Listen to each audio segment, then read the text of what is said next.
بسم اللہ الرحمن الرحیم۔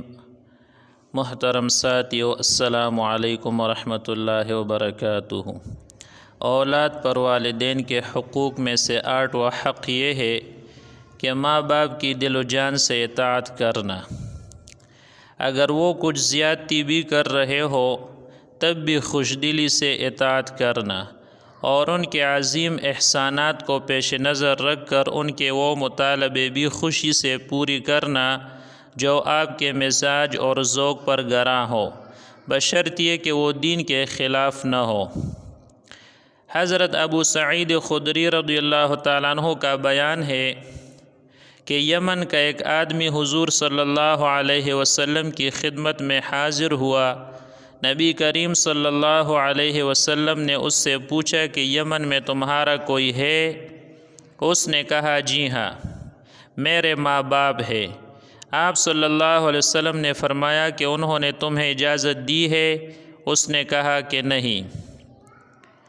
آپ صلی اللہ علیہ وسلم نے فرمایا کہ اچھا، تم واپس جاؤ اور ماں باپ سے اجازت لو، اگر وہ اجازت دے تب جہاد میں شرکت کرو، ورنہ ان کی خدمت میں رہ کر ان کے ساتھ حسن سلوک کرتے رہو۔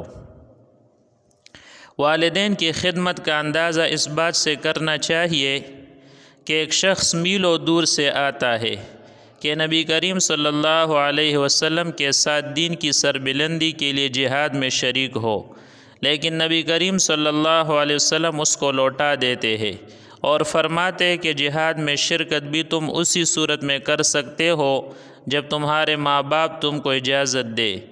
حضرت عبداللہ بن عباس رضی اللہ تعالیٰ عنہما کا بیان ہے کہ نبی کریم صلی اللہ علیہ وسلم نے ارشاد فرمایا، جس آدمی نے اس حال میں صبح کی کہ وہ ان ہدایات اور احکام میں خدا کا اطاعت گزار رہا ہو جو اس نے ماں باپ کے بارے میں نازل کیے ہیں، تو اس نے اس حال میں صبح کی کہ اس کے لیے جنت کے دروازے کھلے ہوئے ہیں۔